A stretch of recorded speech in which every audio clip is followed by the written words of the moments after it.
En el nombre del Padre, y del Hijo, y del Espíritu Santo. Pues vamos a continuar con nuestro tema del sacramento de la reconciliación y recordando algunas cosas de las más importantes de este sacramento.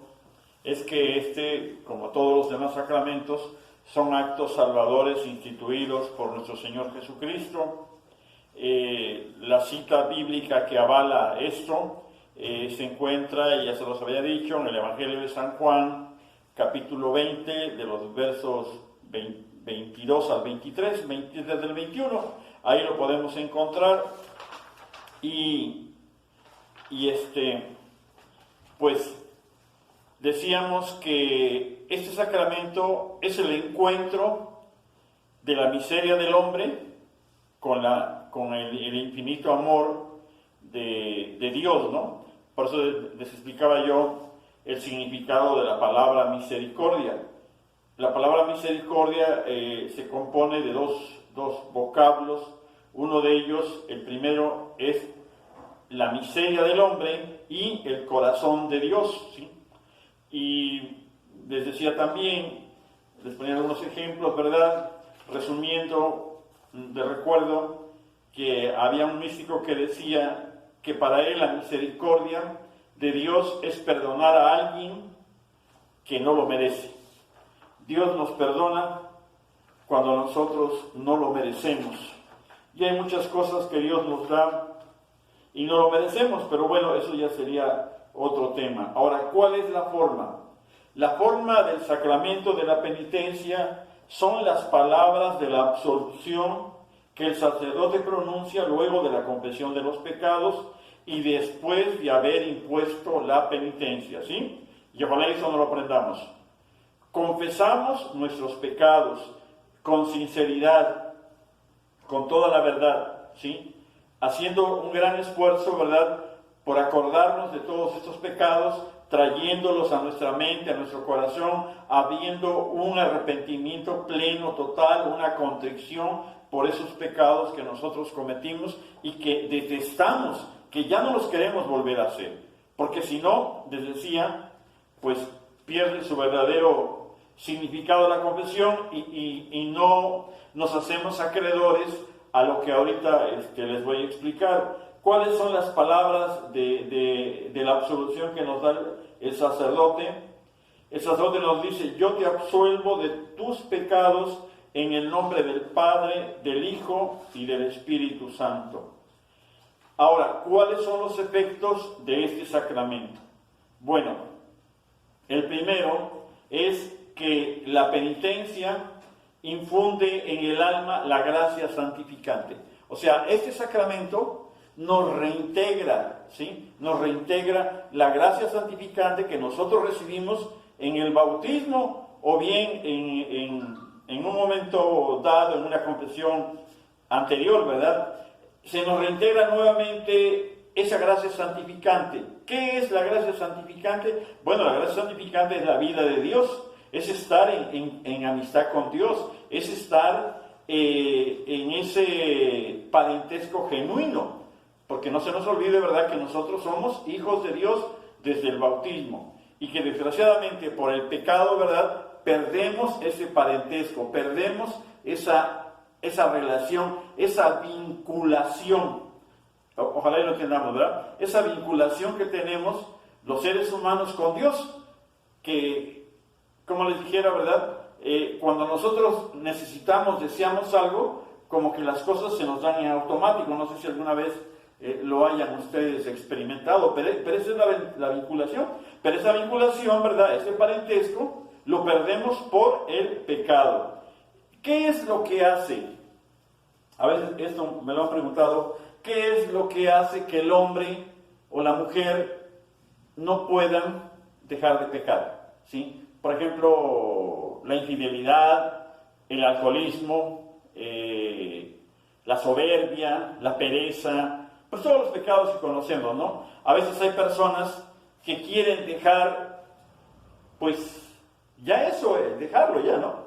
Y no pueden. ¿Por qué? ¿Por qué no podemos?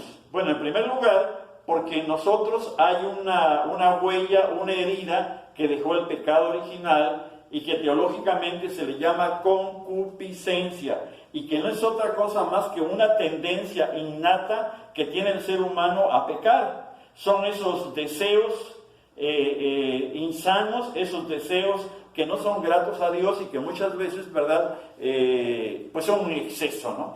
Por ejemplo, en el caso del hombre, ¿no? Tiene una mujer, tiene su esposa y anda buscando otra, ¿no?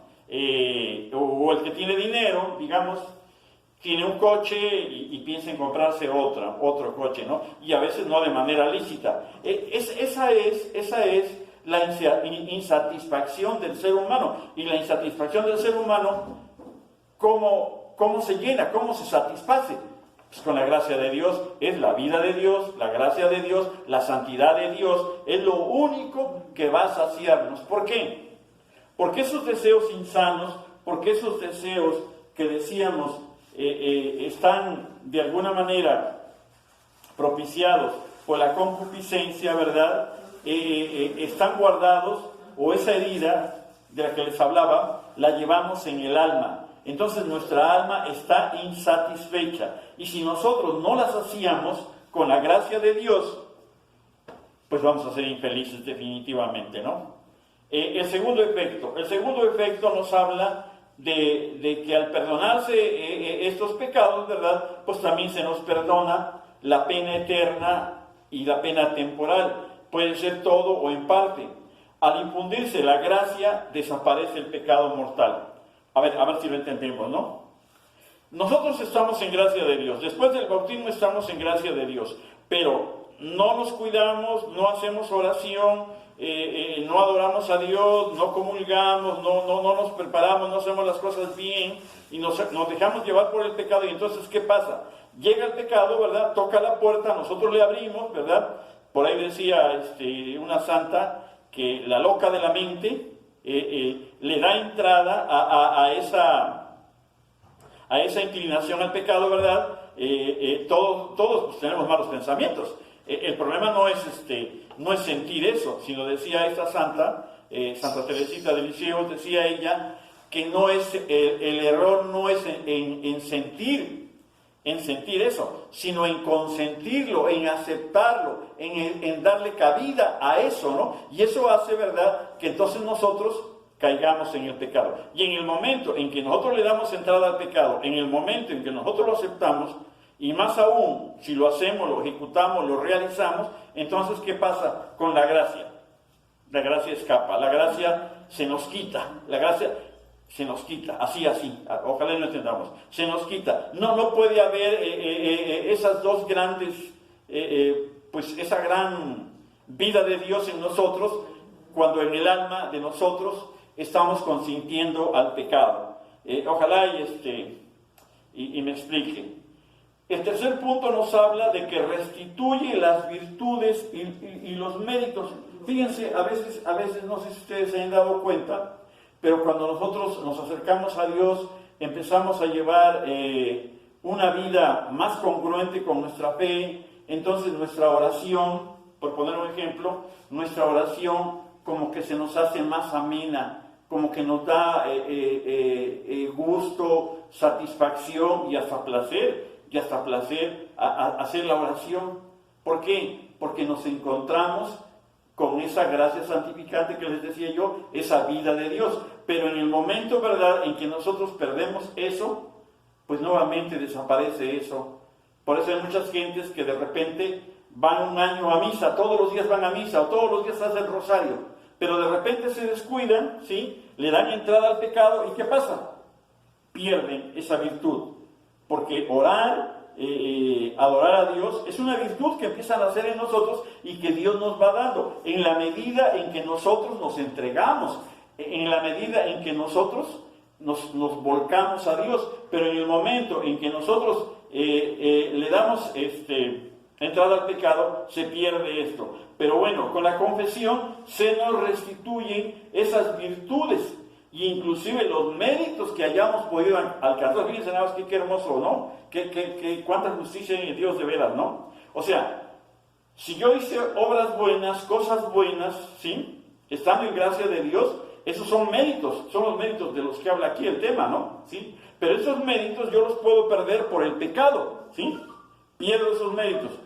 Pasa tiempo, me confieso, vuelvo otra vez a Dios, recobro ese parentesco con Dios, vuelvo a entrar en esa vinculación que les decía, y entonces Dios, en su infinita misericordia y en su infinita justicia, me restituye las virtudes que yo perdí por el pecado y me restituye inclusive los méritos de las obras buenas que yo haya hecho en esa época, en ese tiempo, en ese momento. A eso se refiere este tercer punto. El cuarto punto nos habla de la gracia sacramental específica. La gracia sacramental es precisamente la fortaleza que necesita el cristiano para esa lucha interior, para esa lucha diaria que todos los días tenemos. Les decía, nada más, por ejemplo, los malos pensamientos, ¿sí? O a veces por ahí, ¿verdad? Hoy con eso de las redes sociales, ¿verdad? Pues quien no de repente abre algún WhatsApp, algo que le mandó, y se da cuenta que puede ser un chiste de mal gusto, o puede ser inclusive hasta una pornografía, ¿sí? Y eso deteriora ya tu, a ver si me explico, deteriora ya tu sanidad de alma. Porque nuestra alma empieza a caminar ya en esa salud, en esa sanidad de ser hijo de Dios, de tener ese parentesco con Dios. Pero tú le empiezas a dar cabida a esto y entonces se mancha eso, se pierde esa gracia sacramental y es allí donde nosotros, al confesarnos, ¿sí? Al volver a recobrar ese parentesco, ¿sí? Esa vinculación con Dios, volvemos a tener esa fortaleza, que si nosotros la cuidamos o nosotros la alimentamos, ¿cómo la vamos a alimentar? Con la oración. ¿Cómo la vamos a alimentar más? Con la Eucaristía. También la podemos alimentar con las obras de caridad, con el ayuno, con la penitencia, ¿verdad? Todo esto va a hacer, ¿verdad?, que la persona sea más fuerte espiritualmente. Y cuando tenga ataques del demonio o tenga ataques de esos momentos, ¿verdad?, a veces inesperados, ¿verdad?, pueda soportarlos y pueda salir adelante. El punto número 5 nos habla de que nos reconcilia con la iglesia. Pues esto yo creo que si lo entendemos, ¿verdad?, el pecado, siendo esencialmente personal, daña también a la iglesia, por lo que el pecador tiene una responsabilidad ante ella. El pecado menoscaba o rompe la comunión fraterna, la comunión con nuestros demás hermanos, ¿verdad?, con nuestros, en la iglesia, ¿verdad?, pues se rompe tristemente. Y el sacramento de la penitencia lo repara, lo restaura. En ese sentido, no cura solamente, fíjense, no cura solamente al que se reintegre en la comunión eclesial, sino también tiene el efecto vivificante sobre la vida de la iglesia que ha sufrido por el pecado de uno de sus miembros. Y eso es muy importante. Ojalá y lo entendamos. Miren, ustedes pues son jóvenes, hay algunos que ya están casados o van a recibir el sacramento del matrimonio, pero eso es muy importante en la vida matrimonial. ¿Por qué?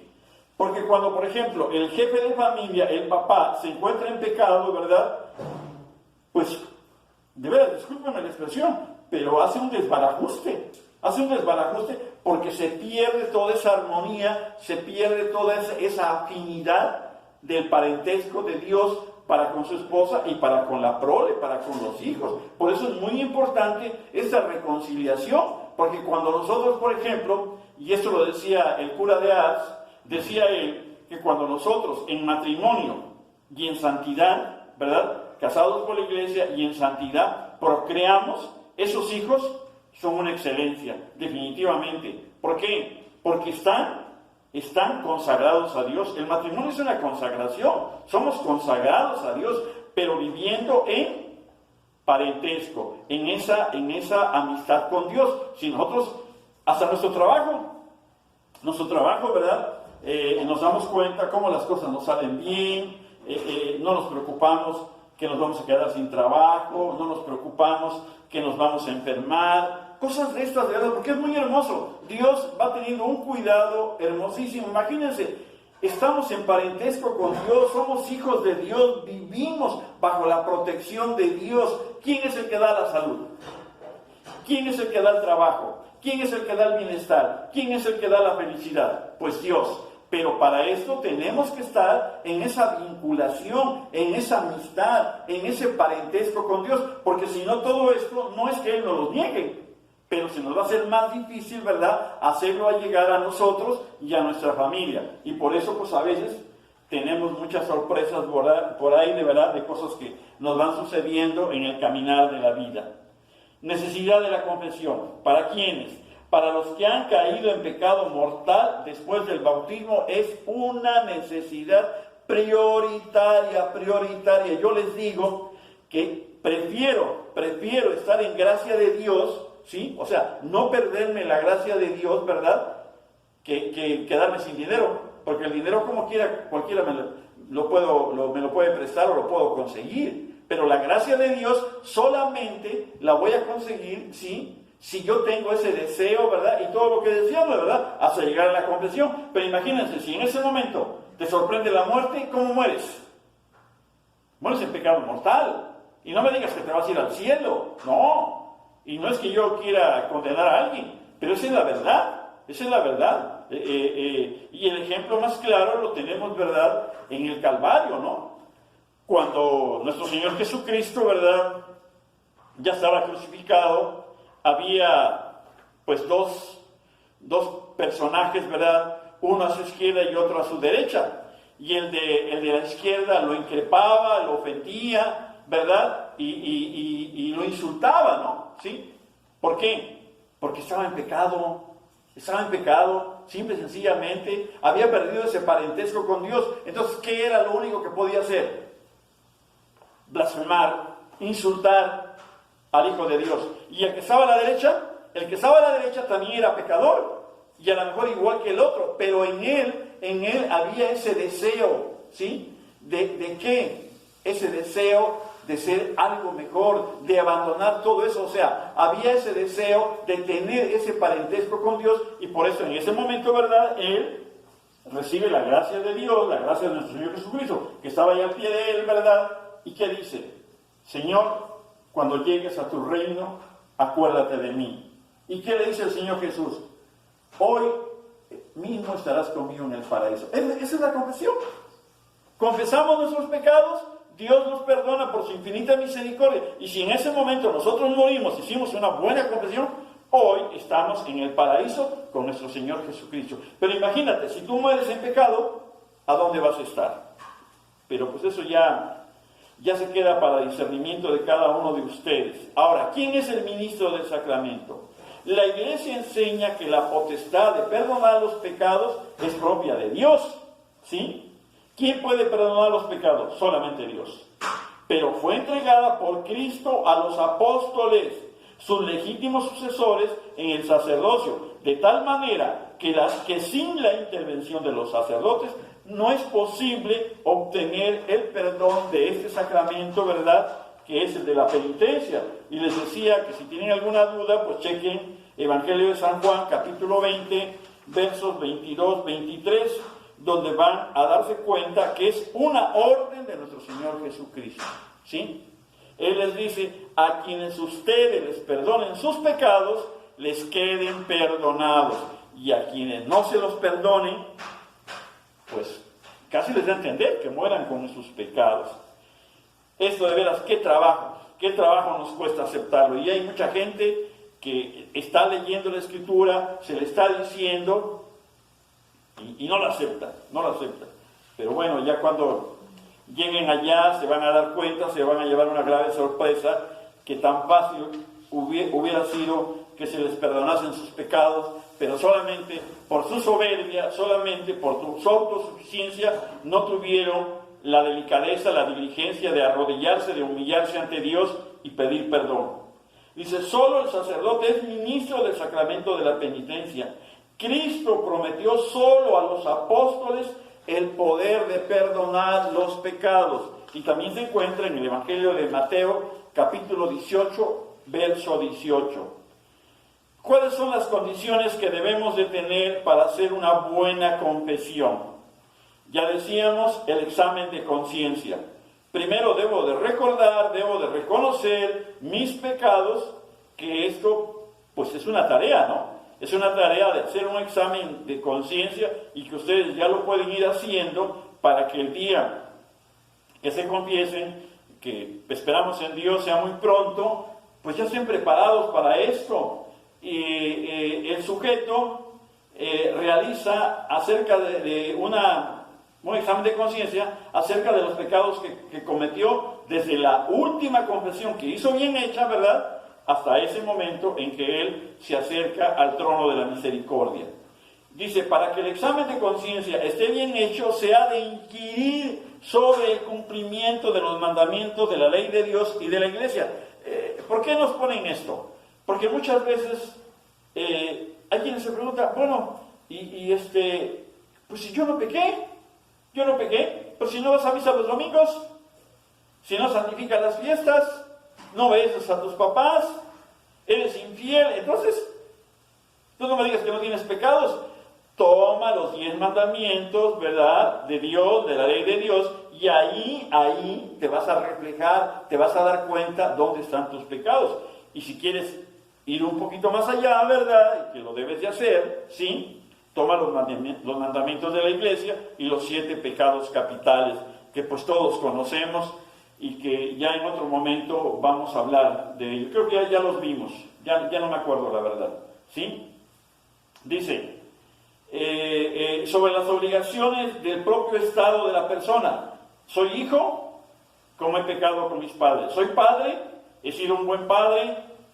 Soy esposo, he sido un buen esposo. Soy estudiante, he sido un buen estudiante. O me he salido de la escuela, no he engañado a mis padres. ¿Qué he hecho? Soy empleado, cumplo con mi trabajo, soy profesionista, soy un buen profesionista, o me gusta cobrar lo que quiera, me gusta ofender a los demás. Y por último, pues darme cuenta hasta qué punto, hasta qué grado he llegado a ofender a Dios. Muchas veces lo ofendemos con el pensamiento, dejamos que entren malos pensamientos en nuestra mente, les damos cabida, los aceptamos, ¿sí? Los consentimos de fiesta santa, ¿sí? A veces lo deseamos, a veces pecamos contra Dios de palabra, aquellos chistes que a veces pues se nos comenta, ¿verdad?, allá en el círculo de trabajo, de los amigos, ¿verdad? Nos gusta muchas veces bromear con esto, que es un gran error. También a veces, fíjense, hay unos pecados que no confesamos. ¿Cuáles son? Los pecados de omisión. Por ejemplo, si yo teniendo suficiente comida en mi casa, y sabiendo que un vecino, que una familia no tiene para comer, y yo me quedo con el alimento, no lo comparto, es un pecado de omisión, porque yo puedo ayudar a esas personas. Por ejemplo, ahorita en la situación que estamos viviendo, tenemos que compartir nuestros alimentos con los demás, inclusive hasta nuestro dinero, pero, híjole, qué duros somos de corazón, nos diría por ahí el Señor Jesús, ¿verdad? Y nos cuesta mucho trabajo compartir. El punto B nos habla que debemos de sentir dolor de los pecados que cometimos y que tiene que haber en nosotros un verdadero propósito de enmienda. ¿Qué quiere decir esto? Dolernos de nuestras faltas es el arrepentimiento, o mejor dicho, de una manera más profunda, la contrición, el dolor que siento en el alma para haber ofendido a Dios. ¿Cómo es posible que un domingo, por ejemplo, me fui de borracho, me fui con los amigos, me fui a otro lado y no fui a misa? ¿Sí? O preferí trabajar. ¿Cuántas veces no nos ha pasado, verdad? Porque tenemos un trabajo, porque nos piden que vayamos a trabajar ese día y nos vamos a trabajar y nos olvidamos de ir a misa, no vamos, y ni siquiera sentimos en ese momento, ¿verdad?, pues dolor, arrepentimiento de lo que estamos haciendo. No, nos vale. Y a veces hay quienes se pasan años y años. Yo alguna vez lo hice, por eso se los digo, ¿sí? No hay un arrepentimiento, no hay un dolor, ¿verdad?, de lo que yo he hecho, y eso es grave, ¿eh? Por eso es importante, ¿verdad?, la reconciliación sacramental. ¿Cuál es el propósito de enmienda? Bueno, es tener una firme resolución de no volver a cometer esas faltas. Aunque muchas veces decíamos que la debilidad de la naturaleza humana, la concupiscencia que hablábamos, no nos permite tener la certeza pues de no rescindir en ellas. Qué triste, ¿verdad? Volvemos a caer. Por ahí alguien decía que el único animal que se tropieza con la misma piedra es el hombre. Y creo que sí es cierto, ¿no? Porque ¿cómo es posible, verdad, que sigamos cometiendo el mismo pecado? No una, ni dos, ni 10 veces. Híjole, yo creo que 100, no sé cuántas, ¿verdad? El tercer punto, ¿sí? Nos habla de que tenemos que acusarnos de los pecados y cumplir la penitencia que ya habíamos hablado, ¿sí? O sea, yo confieso mis pecados, todos mis pecados, hice mi examen de conciencia, siento ese dolor, ese arrepentimiento, esa contrición, ¿sí? Me arrodillo, lloro mis pecados, le pido a Dios que Él me dé la fuerza para ya no volver a caer en lo mismo. Y fíjense, aquí quiero aclarar algo que es muy importante, porque a veces hay personas, a mí me lo han dicho, que quieren hacer las cosas buenas, tienen intenciones muy buenas. Y bueno, yo les digo, yo leía una vez a alguien que decía, un místico, que decía que el camino al infierno está lleno de buenas intenciones. Tener buenas intenciones no es suficiente. Y si leemos por ahí al profeta Jeremías, ¿verdad? Nos va a decir, maldito el hombre que confía en el hombre. Cuando yo confío en mis fuerzas, cuando yo confío, ¿sí?, en mi habilidad, en que ya no voy a caer en esos pecados, cuidado, porque lo más seguro es que lo vuelvas a hacer. Entonces, ¿en quién tengo que confiar? ¿A quién tengo que pedirle ayuda? A Jesucristo el Señor. Por eso todos los días desde que me paro, debo de decirle al Señor, cúbreme con tu sangre, Señor. ¿Sí? Guárdame en tus llagas, guárdame en tu corazón, no apartes tu santísima mirada de mí. Bueno, yo se lo digo así con una palabra fea, no la quiero decir. Yo les puedo decir nada más, yo le digo, soy un tonto, Señor, no me dejes, protégeme. No permitas que yo peque, no permitas que yo abra esta boca, no permitas que yo ofenda a los demás. Y entonces es cuando las cosas empiezan a dar. Porque cuando tú quieres hacer las cosas por tu propio esfuerzo, yo les pongo otro ejemplo, fíjense, el alcoholismo, ¿no? El alcoholismo. Hay mucha gente que quiere dejar de tomar y bueno, busca quien lo ayude, hace cosas y eso, hace promesas, juramentos, hace muchas cosas, pero realmente no se arrodilla, no implora, no ora, no camina unido a Jesucristo. Este es un caminar, pero no es un caminar de dientes para afuera, es un caminar, ¿verdad?, que tenemos que sentir y llevar en lo más profundo de nuestro corazón. Porque cuando nosotros empezamos a querer hacer las cosas a nuestra manera, cuidado, porque lo más seguro es que te vas a equivocar. Y bueno, ya casi para terminar, les voy a hablar un poquito de algo que ayer ya no les expliqué, las indulgencias. ¿Qué son las indulgencias? La indulgencia es la remisión de la pena temporal debida por los pecados que la Iglesia concede bajo ciertas condiciones a quienes están en gracia.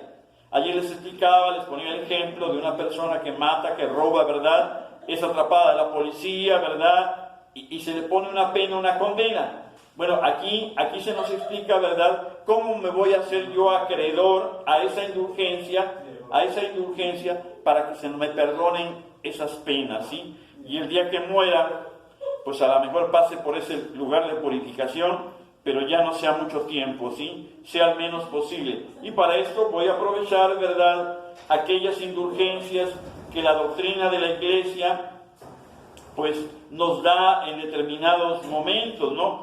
Por ejemplo, se me viene a la mente ahorita la del año 2000, ¿verdad?, cuando allá el Papa dio la indulgencia plenaria. Estos son los tesoros de la Iglesia que de alguna manera son superabundantes, yo digo así, ¿verdad? Están en exceso. ¿Por quién? Pues por la sangre derramada de nuestro Señor Jesucristo, ¿no? Entonces la Iglesia lo que hace, aprovecha esos tesoros espirituales de nuestro Señor Jesucristo y los aplica a nosotros. También, imagínense los tesoros espirituales de la Santísima Virgen María, de muchos santos, ¿no? Se me viene a la mente un San Juan de la Cruz, un San Francisco de Asís, y aquellos grandes hombres, grandes santos, ¿verdad?, que nos han legado grandes tesoros espirituales que la Iglesia nos puede otorgar a través de una indulgencia plenaria. Y eso constituye todo un tesoro que la Iglesia administra por medio de estas indulgencias. Y la Iglesia las va distribuyendo ese tesoro a los fieles que todavía peregrinamos en esta tierra para nuestra propia utilidad, o también en algunos casos las aplica en favor de las benditas ánimas del purgatorio. No se les olvide que es muy importante, ¿sí?, para nosotros, bueno, para todos, pero de alguna manera nosotros que ya estamos caminando, ¿verdad?, junto al Señor Jesús, pedir todos los días en nuestra oración por las benditas ánimas del purgatorio, porque ellos al final, y bueno, no al final, sino desde ahora, se convierten en nuestros aliados. Eso en otro momento lo vamos a explicar. De esta manera, ¿verdad?, se complementa la satisfacción que de alguna manera, híjole, no quisiera decirlo de esa manera, pero no se me ocurre otra palabra, que de alguna manera complementa, ¿verdad?, el pago de nuestros pecados, ¿no? No, ¿con qué le vamos a pagar a Dios? No, bueno, pues sí, le pagamos con su misma sangre, ¿no? Hay dos tipos de indulgencia, la indulgencia plenaria y la indulgencia parcial. ¿Cuál es la indulgencia plenaria? Bueno, es aquella que perdona toda la pena temporal debida por los pecados. Y la indulgencia parcial es aquella que solamente perdona una parte. La indulgencia se concede solo a los fieles debidamente dispuestos. Esto es muy importante. Por eso cuando se va a dar una indulgencia tenemos que estar muy al pendiente, porque el primer requisito que necesitamos es estar en estado de gracia y exclusión de todo afecto al pecado, aún venial, ¿sí? Porque cuando nosotros digamos, estamos consintiendo el pecado, todavía lo estamos apapachando, ¿no? ¿Sí? Todavía estamos pensando en algo, no sé, si es alcohol, si es marihuana, si es infidelidad o algo, ¿verdad? Pues ahí no funciona la indulgencia plenaria, ¿no? Debe de ser un estado de gracia y con exclusión de todo afecto al pecado. El segundo requisito es realizar la obra prescrita con intención de lucrar, de ganar esa indulgencia. Muchas veces, ¿verdad?, el Papa, por ejemplo, yo recuerdo que esa vez pedía orar por las intenciones que él hacía en ese tiempo, ¿verdad?, rezar un Padre Nuestro, ir a misa, comulgar, creo que rezar un rosario, ya no recuerdo más, pero eso en otro momento se los voy a explicar. Y claro, la confesión sacramental, comunión y oración por las intenciones del Papa. Una indulgencia parcial, ¿qué requiere? Bueno, requiere el estado de gracia también, requiere el arrepentimiento y requiere también la realización de esa obra que esté pidiendo el Papa, ¿verdad? Y eso se tiene que hacer. También podemos conseguir indulgencias parciales a través del rezo del Ángelus, ¿sí? Pero ya cuando lo hacemos con devoción, no nada más cuando nos acordamos, ¿no? Tenemos que hacerlo todos los días, mínimo a las 12 del día. Y si lo hacemos a las 6 de la mañana, a las 12 del día y a las 6 de la tarde, maravilloso, definitivamente.